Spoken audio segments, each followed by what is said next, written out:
하나님은 가나안 땅으로 들어가는 이스라엘 백성들에게 말씀하셨습니다. 강하고 담대하라. 두려워하지 말며 놀라지 말라. 네가 어디로 가든지 내가 너와 함께 하느니라. 자, 이것은 단지 파이팅 하라고 위로하고 격려하는 차원에서 던지는 말씀이 아니었고요. 이것은 자신의 모든 것을 내건 하나님의 언약이었습니다. 하지만 가나안 땅에 들어간 이스라엘 백성들은 하나님의 언약과는 정반대로 어디를 가든지 하나님을 섬겼던 것이 아니라 어디를 가든지 가나안 족속이 섬겼던 바알과 아스다롯을 섬기기 시작했습니다. 자, 그러니 생각해 보십시오. 우상 숭배하고 있는 이 이스라엘 백성들을 통하여서 무슨 삶의 아름다운 결과가 나올 수 있겠습니까? 그들을 통하여서 무슨 하나님의 영광스러움이 나타날 수 있겠습니까? 그들을 통하여서 무슨 선한 것이 나올 수 있겠습니까? 지난주 우리가 보았던 것처럼 우상을 섬겼던 이스라엘 백성들의 삶의 결론은 15절이었습니다. 여러분은 15절 결론을 한번 보시겠어요? 뭐라고 하죠? 그들의 괴로움이 심하였더라였습니다. 그들의 괴로움이 심하였더라. 자, 한편 이스라엘 백성들의 이러한 괴로움은 우상을 숭배하고 있는 이스라엘 백성들을 향한 하나님의 분명한 진노였습니다. 그런데 이러한 하나님의 진노는 결코 미움이 아니었습니다. 그러니까 미움이라면 이런 것이죠. 너희들 다 죽어야 해. 그래, 너희들 필요 없어. 니들 없다고 뭐 내가 못 살 줄 아냐? 다 소용없어. 이런 미움이 아니었어요. 무자비한 하나님의 폭력이 아니었습니다. 하나님의 진노는요, 오늘 본문 뒤에서도 보겠지만 다시금 돌이킬 수 있고 다시 한번 그들이 회복할 수 있는 사랑의 손길로 그들에게 머무는 하나님의 시선이었습니다. 다시 말할까요? 내 사랑하는 자식이 잘못된 길에서 빠져서 정신 못 차리고 있을 때 부모는 어떻게 합니까? 어떻게 해서든지 간에 그 자식을 바른 길로 걸어가게끔 몸부림을 치는 거잖아요. 그게 부모 아닙니까? 바로 그러한 몸부림이 오늘 본문에 나오는 하나님의 진노였습니다. 자, 그래서 어떻게 하느냐? 오늘 본문 2장 16절을 보세요. 사사기 2장 16절 함께 읽겠습니다. 시작. 여호와께서 사사들을 세우사 노략자의 손에서 그들을 구원하게 하셨으나. 자, 오늘로 제가 사사기 강의 6번째 시간을 가지고 있습니다. 그런데요, 오늘 본문에 드디어 사사라는 그 유명한 용어가 오늘 본문에 처음으로 등장하고 있습니다. 자, 사사. 우선 한자로 말하면 스승사자, 선비사자를 얘기합니다. 그런데 히브리어 원어를 보시면 쇼페트라는 단어인데요, 다스리다, 재판하다라는 뜻을 갖고 있습니다. 다스리다, 재판하다. 그러니까 시시비비를 가리는 재판관의 역할이 이 사사에게 있어서 훨씬 더 크게 작동하고 있었구나라는 것을 우리가 감지할 수 있는 것이죠. 하지만 시간이 지날수록 이 사사들의 역할이 점점 더 확대되기 시작합니다. 단지 이스라엘 백성들 사이에서 분쟁으로 나오는 시시비비를 가리는 재판관 역할만이 아니라 마치 오늘날 행정부의 수반인 대통령처럼 정치인으로서 그 역할을 감당하고요. 또한 법을 세우는 입법부 국회의원의 역할로서 이 사사들의 역할이 점점 더 확대되기 시작을 합니다. 그런데 무엇보다도 사사에게 있어서 가장 중요한 역할은 뭐냐? 노략자의 손에서 신음하고 힘들어하고 아파하는 이스라엘 백성들을 구원하는 구원자였습니다. 자, 그래서 16절을 다시 한번 보세요. 자, 16절을 보시면 여호와께서 사사들을 세우사, 그리고 나서 제가 앞서 사사들의 많은 역할들을 이야기했지만 16절에서 가장 중요한 것 하나를 기록하고 있습니다. 그게 뭐죠? 노략자의 손에서 이스라엘 백성들을 구원하였다입니다. 자, 저를 보세요. 여러분, 사사는 누구입니까? 노략자의 손에서 신음하고 있는 이스라엘 백성들을 구원하는 사람이 사사입니다. 자, 그러면 아무리 재판을 잘한다 할지라도, 한번 잘 들어보세요. 아무리 정치를 잘한다 할지라도, 아무리 군사적으로 막강한 힘을 가지고 그의 카리스마를 가지고 사람들에게 나타난다 할지라도 정작 노략자의 손에서 구원을 하지 못한다면 죄송하지만 그는 사사가 아닙니다. 저는 이 말씀을 묵상하면서 사사라는 이 자리에, 저는 목사니까 목사라는 타이틀을 그냥 있는 그대로 한번 대입해 보았습니다. 여러분, 목사는 누구예요? 하나님으로부터 세우심을 받고요, 존재와 근거, 삶의 방식을 하나님께 두는 사람이 목사죠. 목사는 누구입니까?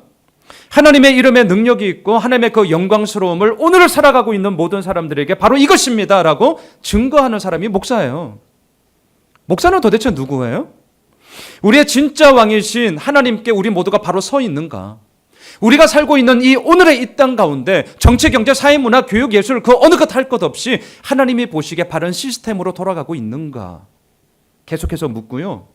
그 물음에 대한 질문에 대한 답을 얻고요. 또한 그 답을 말하는 것뿐만이 아니라 저의 삶을 통하여서 연약하고 부족하지만 그렇게 살아가고자 몸부림치는 자, 그게 바로 목사죠. 신학교 나오면 다 목사입니까? 목사 한 수 받으면 다 목사입니까? 예, 세상은 그렇게 말하더라고요. 하지만 제가 목사여서 더 강하게 말씀드릴 수 있지만 그런 표면적으로 결국 목사의 이야기가 나오는 게 아닙니다. 공부하면 다 돼요. 저 신대원 열심히 공부했거든요. 영어 열심히 하시고요. 국어도 시십니다. 철학도 하셔야 돼요. 성경도 엄청 공부하셔야 됩니다. 그러면 총신신대원 가요. 하지만 그게 다 있는 게 아니더라고요. 설령 다른 사람들은 먹고 살기에 바빠서 하나님을 잊어버린다 할지라도 목사만큼은 그 하나님만이 진짜고 그 하나님만을 붙잡고 그 하나님만이 나의 삶의 왕입니다라는 것을 증거해야 되는 자가 정말 목사인 거죠. 자, 그런데 보세요. 아무리 존재와 근거, 삶의 방식을 하나님께 둔다 할지라도 아무리 하나님의 이름에 능력이 있고 그 영광스러움을 사람들 가운데 증거한다 할지라도 더 구체적으로 한번 들어가 볼 거예요. 아무리 설교를 잘한다 할지라도 목사님들 가운데도 스펙 좋은 분들 정말 많으시거든요. 아무리 스펙이 좋다 할지라도 아무리 실력이 뛰어난다 할지라도 아무리 행정적인 능력과 제자 훈련을 잘하고 아무리 찬양을 잘한다 할지라도 그분을 통하여서 영혼 구원이 이루어지지 않는다면 너무 무거운 마음이지만 목사가 아닌 거죠. 그래서 저는 16절의 말씀을 묵상을 하면서 그냥 쉽게 넘어가지지가 않았습니다. 저 진짜 두려웠어요. 정말 두려웠습니다. 왜냐하면 저의 마음속에는요 여전히 뭘로 꽉 차 있느냐. 여러분 제 마음 안 보이시잖아요. 근데 뭘로 꽉 차 있느냐. 저 지금보다 더욱 설교 잘하는 목사로 꽉 차 있거든요. 지금보다는 더 우리 교회가 성장하는 교회로 꽉 차 있거든요. 지금보다는 더 많은 사역들을 감당하는 예수 호미실 교회가 되었으면 좋겠다는 걸로 꽉 차 있어요. 저 이거 잘못된 거예요? 아니요. 이거 나쁜 거예요? 아니요. 그럼에도 불구하고 그렇게 되어야 하는 진짜 중요한 이유가 어느샌가 저희가 이제 1년 4개월이 되었는데 어느샌가 저희 마음속에도 점점 없는 게 아닌데 옅어지더라는 거죠. 그래서 다시 한번 목사로서 저의 역할이 어디에 있는지를 오늘 16절을 통해서 정말 다짐하고 각성하는 그러한 저의 말씀이 되었습니다. 제가 말씀을 준비하면서 새벽마다 기도했어요. 주님, 영혼 구원하는 목사가 되게 해주십시오. 영혼 구원하는 목사. 너무 당연해 보이죠. 근데 이게 자칫하면 소홀해지는 것을 제가 경험하기 때문에 주님, 영혼을 구원하는 목사가 되게 해주십시오. 정말 그렇게 기도드렸습니다. 우리 예수 호미실 교회도 마찬가지입니다. 여러분 호미실의 교회 정말 많습니다. 저희보다 더 훌륭한 교회들 많고요. 이 수원만 해도 훨씬 더 네임밸류 있는 교회 정말 많이 있습니다. 그럼에도 불구하고 왜 예수 호미실 교회가 1년 4개월 전에 이 상가에 개척을 했고 또한 지금까지 나아가고 있는 것입니까? 우리의 교회의 비전 아실 것입니다. 예수 그리스도만이 세상의 유일한 답임을 증거하는 공동체로서 왜 우리가 나아가자고 오늘도 예배하며 그 비전 앞에 서는 것입니까? 이유는 딱 하나예요. 영혼 구원입니다. 예수 호미실 교회를 통하여서 죽어가는 영혼 구원들이 더욱더 일어날 줄 믿습니다. 우리가 왜 선교합니까? 영혼 구원 위해서. 우리가 왜 절기연금을 다 모아서 우리 쓰기도 아까운데 왜 그럼에도 불구하고 흘려보냅니까? 영혼 구원을 위해서. 왜 전도하는 거죠? 왜 선교하는 거죠? 왜 구제하는 거죠? 잊지 맙시다. 우리는 사회복지단체가 아닙니다. 예수 그리스도의 이름을 드높이기 위한 영혼 구원을 위해서 우리는 나아가는 것입니다. 오늘 12월 30일입니다. 주일로는 마지막 예배를 우리가 드리고 있습니다. 왜 우리가 예배합니까? 우리가 자식으로서 왜 부모님을 섬겨야 하죠? 우리가 부모로서 왜 자녀들을 양육하며 뒷바라지를 해야 됩니까? 왜 우리가 교회에 나와서 섬겨야 됩니까? 왜 우리가 교회에 나와 헌금해야 됩니까? 왜 우리가 교회에 나와 봉사해야 되는 것입니까? 잊지 마십시오. 오늘 보면 16절이에요. 그들을 노략자의 손에서 구원하기 위해서입니다. 노략자의 손에서 구원하기 위하여. 하나님은 이처럼 이스라엘 백성들을 구원하기 위해 사사들을 보내셨습니다. 그런데 보세요.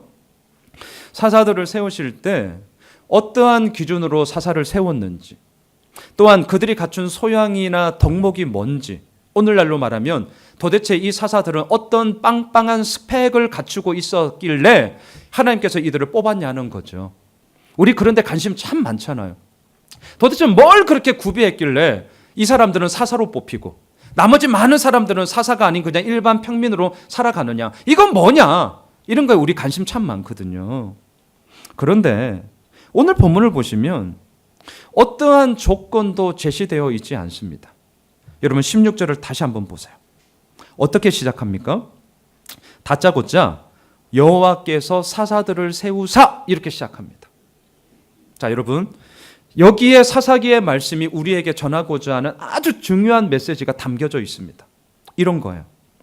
사사들의 어떠한 조건 때문에, 사사들이 가지고 있는 어떠한 가능성 때문에, 사사들이 가지고 있는 어떤 스펙 때문에 하나님께서 그들을 사용하신 게 아니라는 겁니다. 그러면 왜 하나님께서 이들을 사용하셨느냐? 그것은 전적인 하나님의 주권 가운데 하나님의 선택하심이라는 거죠.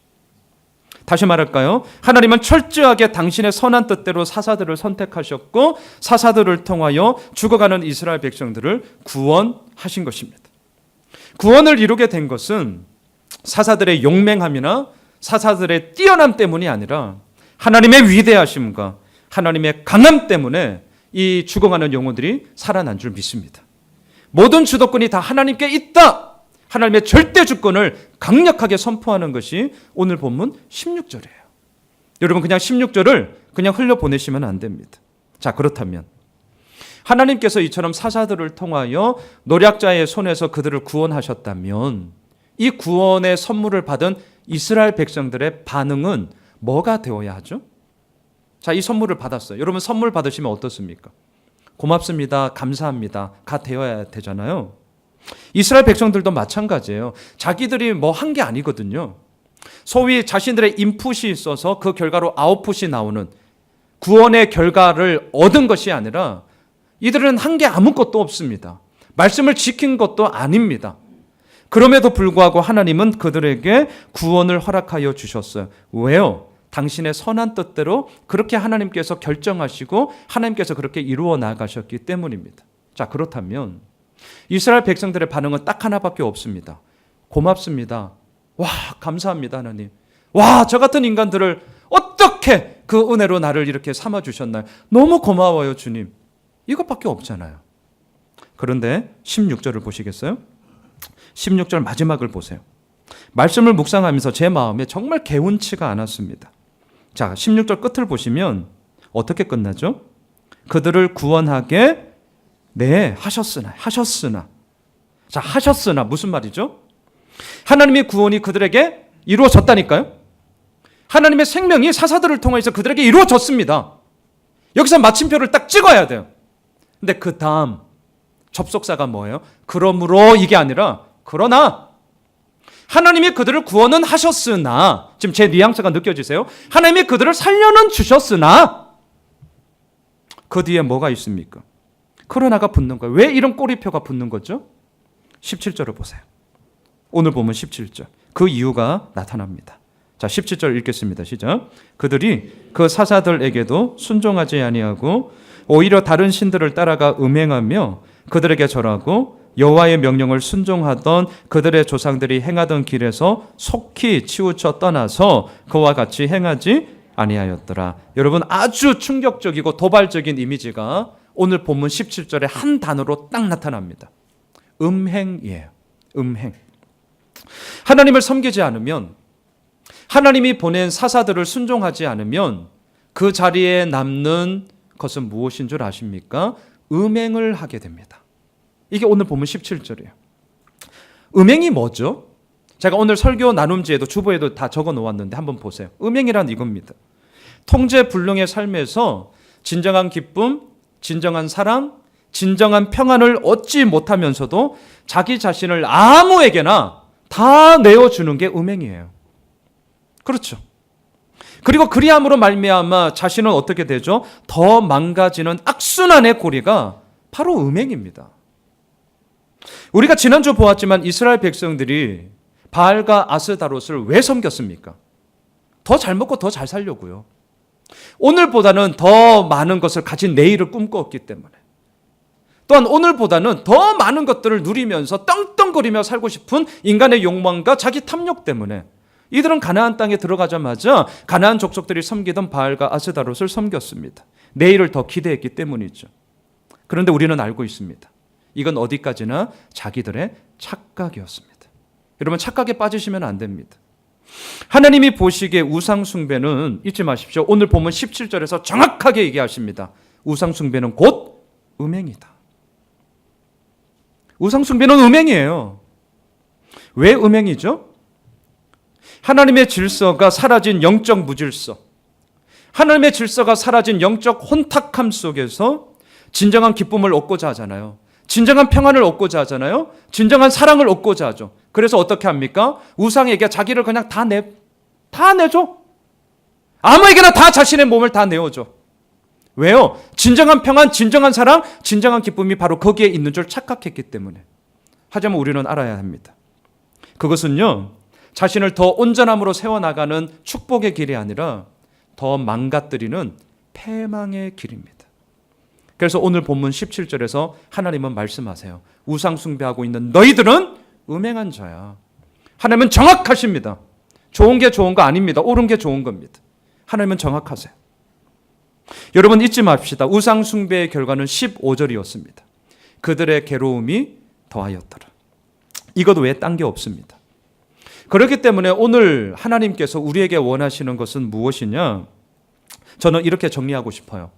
남편이 아내를, 아내가 남편을 서로 사랑하고 서로 더욱더 깊게 알아가듯이 우리 역시 하나님과의 관계 속에서 더욱더 하나님을 알고 더욱더 하나님과 깊은 관계 속으로 들어가는 결혼을 원하십니다. 하나님이 원하시는 것은 음행의 관계가 아니고요. 하나님이 진정 원하시는 것은 결혼의 관계를 원하세요. 자, 들어보세요. 제가 말씀을 준비하면서 결혼, 자, 우리가 다 이제 결혼한 이미 부모로서 우리가 살아가고 있는데 결혼은 뭘까? 제가 생각을 좀 많이 했는데 의도적으로 제가 두 단어를 제가 이제 쓸 건데 우리가 별로 좋아하지 않는 단어를 제가 쓸 거예요. 오늘 이 땅에 많은 사람들이 좋아하지 않는 단어가 결혼 안에 있더라고요. 그게 뭐냐면 결혼은 배타적이고 독점적인 법적 서약입니다. 자, 배타적, 독점적, 사람들이 별로 안 좋아하더라고요. 오늘날 많은 사람들이. 자, 그래서 제가 의도적으로 이 두 단어를 썼는데, 자, 보세요. 왜 결혼이 배타적일까? 저는 이렇게 생각을 합니다. 신랑, 신부 두 사람 사이에 그 어느 누구도 끼어서는 안 되는 거죠. 시부모가 끼면 안 돼요. 친정부모가 끼면 안 됩니다. 두 사람이 연합하여 한 몸을 이룸으로 말미암아 부모를 떠나는 거예요. 그게 결혼이죠. 신랑과 신부 두 사람 사이에 그 어느 누구도 개입해서는 안 되고 오히려 개입하는 그 순간 깨질 확률이 많아요. 그들의 자립성이 사라져버립니다. 결혼은 배타적인 거예요. 신랑, 신부 두 사람 사이에 어느 누구도 낄 수가 없습니다. 또한 결혼은 독점적이에요. 왜 독점적이냐? 신랑은 신부에게, 신부는 신랑에게 자신의 있는 모든 것을 기꺼이 다 내어줌으로 말미암아 신랑은 신부에게 예속이 되는 것이고 또한 신부는 신랑에게 예속이 되어지는, 서로를 사랑으로 묶는 독점이 바로 결혼이기 때문이죠. 이건 역시 마찬가지죠. 그 사이에 남들이 끼면 가정 깨지는 거죠. 결혼은 아주 독점적인 것입니다. 자, 여러분 보세요. 배타성과 독점성. 하지만 제가 말하고 있는 이것은 흔히 생각하는 차별과 무시, 폭력과 파괴는 결코 아닙니다. 다시요. 차별과 무시, 폭력과 파괴를 얘기하는 게 아닙니다. 오히려 결혼이라는 이 독점성과 배타성을 통하여서 서로가 서로를 더욱더 깊게 알게 되고 서로가 서로를 더욱더 사랑하게 되어지는, 그리함으로 말미암아 기꺼이 자신의 생명까지도 다 내어줄 수 있는 이타적인 사랑이 바로 이 배타성과 독점성 속에 하나님께서 이루어 가시는 결혼의 기쁨이라는 것을 경험하게 됩니다. 이게 결혼이에요. 그냥 좋아가지고 에로스적인 거, 그런 차원이 아닌 것이죠. 하나님은 지금 이스라엘 백성들에게 음행의 관계를 원치 않으십니다. 하나님이 지금 이스라엘 백성들에게 원하셨던 것은 결혼이었어요. 결혼이라고요. 서로의 사랑을 확인하고요. 서로의 사랑을 누리면서 말미암아 참다운 사랑의 기쁨을 경험하게 되어지는 그 결혼. 그것을 하나님은 지금 이스라엘 백성들에게 원했습니다. 그래서 어떻게 하시죠? 그러한 마음으로 죽어가는 이스라엘 백성들을 다시금 살리기 위해 사사들을 세우십니다. 오늘 보면 18절을 보시죠. 오늘 보면 18절 함께 읽습니다. 시작. 여호와께서 그들을 위하여 사사들을 세우실 때에는 그 사사와 함께 하셨고 그 사사가 사는 날 동안에는 여호와께서 그들을 대적의 손에서 구원하셨으니 이는 그들이 대적에게 압박과 괴롭게 함을 받아 슬피 부르짖음으로 여호와께서 뜻을 돌이키셨음이거늘. 자, 제가 질문 하나 할까요? 압박과 괴로움 속에서 이스라엘 백성들이 슬퍼하며 부르짖었기 때문에 하나님께서 당신의 뜻을 돌이키셨는가? 아니면 슬퍼하고 상심 가운데 빠져 있는 이스라엘 백성들을 하나님께서 불쌍히 여겨주셨고 하나님께서 긍휼히 여겨주셨기 때문에 당신의 뜻을 돌이키셨는가? 전자예요, 후자예요? 지금 헷갈리죠? 후자입니다, 후자. 자, 이렇게 말씀을 드릴게요. 우리가 정말 착각하면 안 되는데 다 운다고 됩니까? 슬피 부르짖는다고 다 되는 거예요? 막 애걸복걸하면서 그것을 달라고 간절히 구하면 다 되는 것일까요?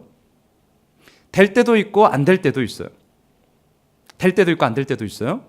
근데 사사기에서는 안 돼요. 제 말이 아니라 우리가 2주 전에 보았던 말씀인데요. 자막을 한번 보실까요? 사사기 2장 4절과 5절 읽으시면서 어떠한 결론이 나오는지를 한번 잘 보십시오. 읽겠습니다. 시작. 여호와의 사자가 이스라엘 모든 자손에게 이 말씀을 이루매 백성이 소리를 높여온지라. 그러므로 그곳을 이름하여 복임이라 하고 그들이 거기서 여호와께 제사를 드렸더라. 자, 복임, 통곡하다, 슬퍼하면서 엉엉 울다, 복임이라는 뜻입니다. 이스라엘 백성들은요 슬퍼하며 엉엉 울었습니다. 또 우리가 방금 보았지만 5절에서는요 우는 것만이 아니라 하나님께 제사까지 드렸습니다. 자, 겉으로 보면 어떻습니까? 그럴싸하죠. 와, 대단합니다. 엉엉 우는 정말 부르짖음과 함께 하나님께 예배함으로 말미암아 사람들이 얘기할 거예요. 야, 쟤네들 정신 차렸나 봐. 야, 쟤네들이 이제 뭔가 할 것 같은데 어우 잘 됐다. 네, 저도 그랬으면 참 좋았겠어요. 그런데 어떻게 합니까? 그렇게 울고 나서 뭐 하느냐? 오늘 본문 17절. 하나님과의 결혼이 아니라 우상과의 음행이었습니다. 울면 뭐 합니까? 부르짖으면 뭐 합니까? 하나님께 예배 드리면 뭐 합니까? 하나님이 이스라엘 백성들에게 원하시는 것은 소리 높여 우는 통곡이 아니라 복임이 아니라 하나님께 자신의 마음을 내어 맡기고 진정한 회개와 함께 온전한 순종을 하나님께서는 오늘도 우리에게 원하시는 것이죠. 하나님은 제사를 원치 않으신다면서요. 하나님이 원하시는 것은 우리들의 순종하며 그 말씀 앞에 엎드림을 하나님께서는 오늘도 우리에게 원하시는 것 아닙니까? 물론 소리 높여 울면서 통곡하는 거 저도 그럴 때 있거든요. 정말 간절하면요 어떻게 그냥 나이스하게 주님 기도합니까? 그건 간절한 게 아니죠. 진짜 간절하면요 똥줄 타면 누가 보든 말든 주님! 부르짖게 되는 거예요. 내가 살고 봐야지. 그게 인간의 마음 아닙니까? 네, 저도 그럴 때 있습니다. 하지만 슬피 부르짖는 통곡만 있고 그 뒤에 삶의 자리 속에 온전한 회개와 진정한 순종의 모습이 없다면 제가 2주 전에 말씀드렸어요. 우리가 신앙생활을 하면서 잘 들여다보셔야 되는데 나의 울부짖음과 나의 애통함이 자칫하면 나의 신세를 한탄하는 신세 타령이 될 수 있다는 거. 이거 우리의 믿음 생활에 있어서 정말 깊은 영적인 바로미터를 분명히 하고 들여다보셔야 됩니다. 자칫하면 신세 타령하는 거예요. 우는 거 귀한 거라니까요. 하나님 앞에 온전히 서고자 몸부림치는 거 귀한 겁니다. 정말 있어야 합니다. 복임, 통곡하다, 소리 높여 울다 진짜 귀한 거예요. 하지만 진정한 회개와 온전한 순종이 없다면 그냥 울고 자빠지는 거죠. 다시 말할까요? 신세 타령하다가 끝나는 것입니다. 사랑하는 성도 여러분, 우리가 분명히 합시다. 이스라엘 백성들이 슬피 부러지셨기 때문에, 이것이 조건이 되었기 때문에 하나님께서 당신의 뜻을 돌이키신 게 아닙니다. 제가 누누이 말씀드리지만 우리로부터 시작하는 그 어떤 것도, 예를 들게요. 오늘 이렇게 드리는 주일 2부 예배도, 지금 식당에서 열심히 식사 봉사하시는 우리 목장 식구들이 있고요. 예사랑부, 예단부, 중고등부 예배로 섬기는 우리 교사들도 있습니다. 또 우리 아이들도 지금 이 시간 예배를 드리고 있습니다. 그러한 예배도, 우리의 섬김도, 우리의 헌신도, 우리들의 열심도 하나님을 조정하는 조종기가 결코 될 수 없습니다. 결코 될 수 없어요. 내가 이 정도로 하면 하나님께서 이 정도의 결과를 주시겠지, 이게 얼마나 허망한 것인지를 우리는 새벽마다 열왕기사 말씀을 통하여서 정말 허망한 것이라는 것을 이미 알고 있습니다. 그래서 제가 내일 송군영신 예배 때 다시금 열왕기상 19장 말씀, 깨짐과 회복이라는 제목으로 다시 한번 말씀을 드리려고 합니다. 여러분, 빨리 나가 가지고 있는 이 그림, 놓으시면 놓으실수록 하나님께서 이루어 가시는 그림이 얼마나 강력한 것인지를 보게 될 것입니다. 이게 하나님의 역설이에요. 하나님께서 뜻을 돌이키신 것은 우리의 그 어떠함 때문이 아니라, 우리의 그 어떠한 조건 때문이 아니라 당신 스스로 그렇게 결정하셨고 당신 스스로 그렇게 선택하신 거라니까요. 그 하나님으로 말미암아 오늘도 우리가 살아가고 있는 것입니다. 이처럼 18절에서 하나님은 자신의 뜻을 돌이키셨어요. 자, 19절을 보겠는데 이스라엘 백성들도 돌이켜요. 겉으로는. 근데 잘 보세요. 19절 읽으시면서 잘 보세요. 읽겠습니다. 시작. 그 사사가 죽은 후에는 그들이 돌이켜 그들의 조상들보다 더욱 타락하여 다른 신들을 따라 섬기며 그들에게 절하고 그들의 행위와 패역한 길을 그치지 아니하였으므로. 18절에서 하나님은 자신의 뜻을 돌이키셨죠. 19절에서도 이스라엘 백성들 돌이킵니다. 자, 돌이키는 것은 똑같아요. 하지만 하나님의 돌이킴과 이스라엘 백성들의 돌이킴은 달라도 너무 다릅니다. 서로 아구가 맞지 않습니다. 만나지지를 않아요. 이스라엘 백성들의 돌이킴은 어디로 가는 것입니까? 19절 보세요. 자, 그들이 돌이켰습니다. 어디로 가고 있죠? 그들의 조상들보다 더욱 타락하여. 그래서 오늘 제 설교 제목이 더욱 타락하여. 더욱 타락하여. 만일 이스라엘 백성들이 18절에서 슬퍼하며 부르짖었지 않습니까? 그러한 슬픔과 부르짖음이 진정한 회개와 온전한 순종으로 연결이 되어졌다면 저는 단언하건대 오늘 본문 19절은 우리가 읽고 있는 구절과는 완전히 다른 구절이 되었을 것입니다. 그들의 조상들보다 더욱 타락하여 이게 아니라 더욱 타락에 저는 이 단어를 넣고 싶어요. 더욱 사랑하여. 더욱 사랑하여. 그들의 조상들보다 더욱 사랑하여 하나님을 섬기며 하나님 앞에 절하며 그들의 삶을 드렸더라. 이게 되어야 하는 것이죠. 정말 이스라엘 백성들의 삶 속에는요, 더욱 사랑하여 이것만 남아야 했습니다. 하지만 그들의 삶의 현실에는 뭐가 있습니까? 더욱 사랑하여 이게 아니라 더욱 타락하여 그들의 모든 삶은 피폐함 가운데 무너져 버렸습니다.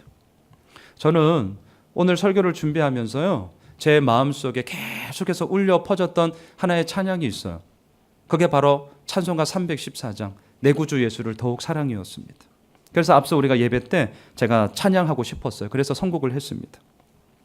3절 가사 기억나세요? 이 세상 떠날 때 찬양하고 숨질 때 하는 말 이것일세. 다만 내 비는 말 내 구주 예수를 더욱 사랑 더욱 사랑. 저는 가끔 죽음을 생각합니다. 왜 죽음을 생각하냐면 여전히 제 속에 살아가고자 하는 그 욕망의 이야기, 저 정말 욕심 많거든요. 정말 살고자 하는, 가지고자 하는 욕망이 저에게 너무나 크기 때문입니다. 제가 제자반 1학기 때 쓰는 교재가 나는 죽고 예수로 사는 삶입니다. 정말 나는 죽고 예수로 살아야 되는데 이게 어느새 거꾸로 돼버려요. 예수는 죽고 내가 살아요. 내가 살고자 하는 그 마음. 예전에 복음송에 이런 가사 있잖아요. 세상 등지고 십자가 보내. 근데 이게 어느새 거꾸로가 되더라고요.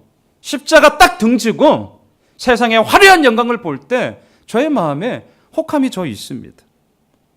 저의 연약함이 너무나 많기 때문에 그래서 저 가끔 죽음을 생각합니다.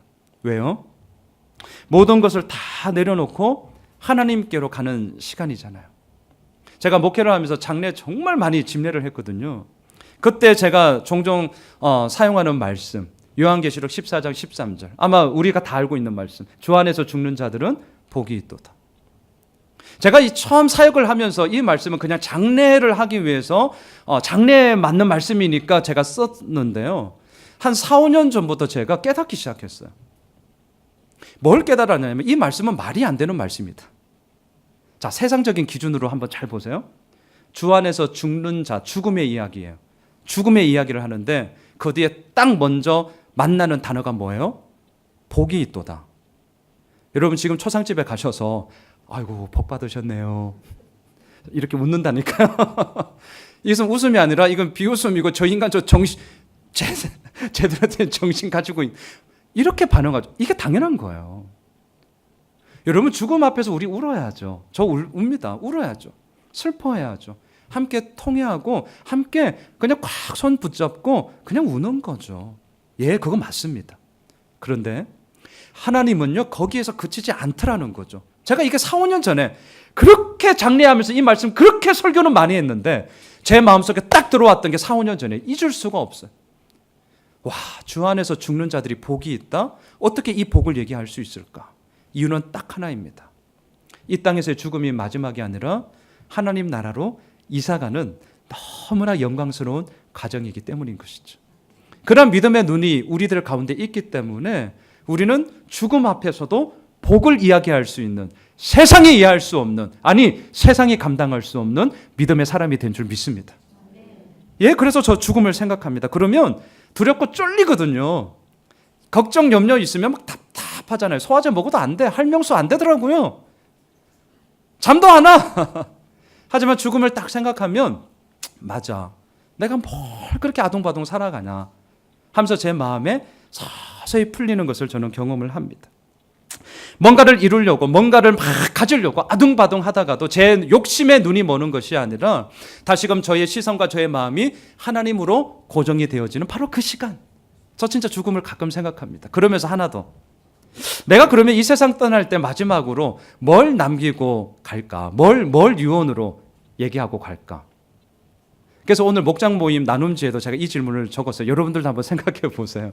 여러분들은 세상을 떠날 때 뭘 남기시고 뭘 유언으로 남기시겠습니까? 스펄전 목사님은 이렇게 말씀하셨다고 해요.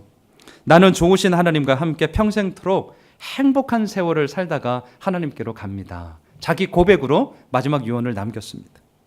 이하여대 총장이었던 김한람 박사님은 이렇게 말씀하셨다고 하더라고요. 나는 장례식에 장송곡 틀지 말고 신나는 행진곡 틀어주십시오. 아, 정말 믿음의 사람으로서 하나님 나라에 들어가는 그 영광스러움을 함께 나누고 싶었던 거죠. 저는 뭘 남기고 싶은가? 찬송가 314장의 이 3절이에요. 3절. 나중에 제가 세상을 떠날 때 저의 장례식장에 이 찬양을 꼭 틀어주십시오. 이 세상 떠날 때 찬양하고 숨질 때 하는 말 이것일세. 다만 내 비는 말 내 구주 예수를 더욱 사랑.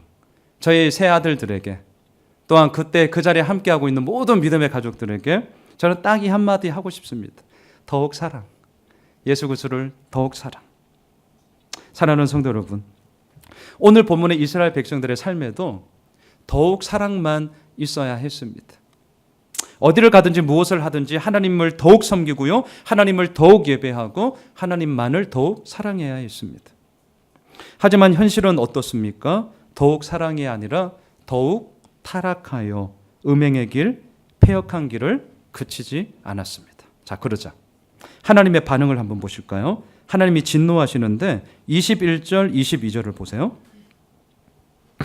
21절, 22절. 자, 같이 읽을까요? 시작. 나도 여호수아가 죽을 때에 남겨둔 이방 민족들을 다시는 그들 앞에서 하나도 쫓아내지 아니하리니 이는 이스라엘이 그들의 조상들이 지킨 것 같이 나 여호와의 도를 지켜 행하나 아니하나 그들을 시험하려 함이라 하시니라. 하나만 더 봅시다. 3장 1절과 2절을 보세요. 3장 1절과 2절 함께 읽습니다. 여호와께서 가나안의 모든 전쟁들을 이스라엘을 시험하려 하시며 이스라엘 자손의 세대 중에 아직 전쟁을 알지 못하는 자들에게 그것을 가르쳐 알게 하려 하사 남겨두신 이방 민족들은, 자 보세요. 우리가 지금 4절을 읽었는데 하나님의 마음이 보이셔야 됩니다. 다시 말할까요? 이스라엘 백성들을 향한 하나님의 진노는 미움이 아니라 사랑이더라고요. 이게 무슨 말이죠? 하나님은 얼마든지 더욱 타락하여 하나님으로부터 거리가 멀어진 이 이스라엘 백성들을 징벌하고 망하게 하실 수 있습니다. 사랑의 반대말은 미움이 아니라 뭐죠? 무관심이잖아요. 그래서 로마서에 보면 하나님의 가장 큰 무서운 징벌이 뭐냐? 그저 내버려 두는 거예요. 제일 무섭습니다. 이걸 신학적인 용어로 유기라 그래요. 유기. 그냥 내버려 두는 거예요. 잘 먹고 잘 살아봐라. 그래, 니들 삶 얼마나 잘 되는지 한번 보자. 내버려 두는 거예요. 답이 없습니다. 여긴 답이 없어요. 미워한다는 건 뭐예요? 또 다른 한편이지만 그만큼 그 사람에게 한 자락의 신락 같은 희망이 그래도 있기 때문에 미워하는 거예요. 미움까지 다 사라지는 그 순간은 정말 무서운 거예요. 답이 없습니다. 하나님은요, 얼마든지 그래 니들 마음대로 한번 잘 살아봐. 얼마나 잘 되는지 한번 보자. 그냥 내버려 두실 수도 있는 분이십니다. 그런데도 하나님은 오늘 본문에서 진노다라고 말씀은 그렇게 하시는데 우리가 생각하는 그 진노와는 달라요. 폭력과 파괴의 진노가 아니라 오늘 본문에 보시면 가르치고 알게 하시려는 양육이었습니다. 자, 그래서 이방 민족들을 이스라엘 백성들에게 남겨둘 텐데 이게 이제 너희들을 향한 진노인데 왜 남겨두느냐? 2가지 이유를 얘기하잖아요. 22절에 보면 여호와의 도를 지켜 행하나 아니하나 이놈들 한번 시험해 보려고. 이거는 이해가 되겠어요. 그런데 3장 2절을 보세요. 뒤에 보시면 뭐라고 합니까? 전쟁을 알지 못하는 자들에게 전쟁을 가르쳐 알게 하기 위해서. 아니 이게 무슨 진노예요. 이런 진노 같으면 얼마든지 받아야죠. 여러분, 이것은 사람을 살리려는 양육이요 가르침인데 여기에 아주 중요한 하나님의 마음이 있다는 것이죠. 성경에서 말하는 하나님의 진노는 너 죽어버려. 너 꺼져. 너 필요 없어. 너 딴 거 다 필요 없어. 정말 미움, 무관심, 그를 향한 폭력, 그를 향한 파괴가 절대 아닙니다. 성경에서 말하는 진노는요, 오늘 본문에서 얘기하는 것처럼 모든 상황 속에서도 하나님만을 바라보게 하길 원하고 모든 조건 속에서도 하나님만을 의지함으로 말미암아 그의 삶에 얼마나 큰 하나님의 사랑이 드리워졌는가를 깨닫고 알게 하기 위한 하나님의 사랑의 채찍이라는 거예요. 이걸 놓치시면 안 됩니다. 말씀을 정리하겠습니다. 사사기에서 반복되는 영적 타락의 사이클이 있습니다. 근데 오늘 본문에 그 타락의 사이클이 고스란히 나와 있어요. 1단계가 뭐냐면 죄를 범하는 반역입니다. 제가 오늘 주보 나눔제에도 다 적어 놓았습니다. 2단계가 뭐냐면 죄를 범함으로 말미암아 받게 되는 고통입니다. 3단계는 뭐냐면 너무나 힘들고 어려우니까 이스라엘 백성들이 뭐합니까? 살려달라고 부르짖습니다. 애원해요. 4단계가 뭐냐면 하나님께서 그 부르짖는 이스라엘 백성들을 긍휼히 여겨주심으로 말미암아 사사들을 보내시사 그들을 구원합니다. 자, 사사기가 1단계부터 지금 4단계까지 이러한 흐름으로 마무리가 되었다면 우리는 할렐루야를 외치면서 너무나 기뻐하며 좋아했을 거예요. 그런데 사사기는 이렇게 마쳐지지가 않습니다. 해피엔딩이 아닙니다. 마지막 5단계가 있어요. 그게 19절입니다. 19절. 5단계가 뭐죠? 그 사사가 죽은 후에는 그들이 돌이켜 그들의 조상들보다 어떻게 해요? 더욱 타락하여. 우리가 앞으로 살펴보겠지만 이 사이클은 사사기가 진행되면 진행될수록 더 심각해집니다. 죄를 범하는 반역은 더욱더 심해집니다. 죄를 범함으로 받게 되는 고통은 더욱더 가혹해집니다. 너무 힘드니까 하나님께 살려달라고 부르짖는 애원은 더욱더 얄팍해집니다. 시간이 갈수록 사사들은 더욱더 약점과 흠이 많은 사람들이 나타나게 될 것이고 또한 사사들이 가져오는 구원과 부흥 역시 더욱더 약해지는 것을 보게 될 겁니다. 이 사이클을 통하여서 오늘 하나님께서 우리들에게 말씀하시는 게 무엇입니까? 우리에게 필요한 존재는요, 더욱더 강력한 인간 사사가 필요한 게 아니라는 거예요. 언젠가는 죽을 수밖에 없는 유한한 리더가 아니라 영원하고 우리의 몸만이 아니라 우리의 영혼까지도 진짜로 살릴 수 있는 진짜 사사가 필요하다는 것에 대해서 우리를 목마르게 만드는 것이 사사기 말씀입니다. 그 사람이 누구입니까? 오직 한 분, 예수 그리스도죠. 더욱 타락하는 악순환의 고리를 끊고 더욱 사랑하여라는 역전과 반전의 빌미를 만들 수 있는 분은 오직 한 분, 예수 그리스도밖에 없는 줄 믿습니다. 바라기는 2018년 마지막 주일 예배를 드리고 있는 우리 모두에게 예수 그리스도만이 진짜 사사가 되기를 소망합니다. 다음 주부터 온니엘, 에훗, 삼갈 많은 사사들을 보게 될 텐데 다시 한번 당부드립니다. 그러한 사사들의 이름만이 내 마음속에 남겨진다면 죄송하지만 우리는 성경을 제대로 본 게 아닙니다.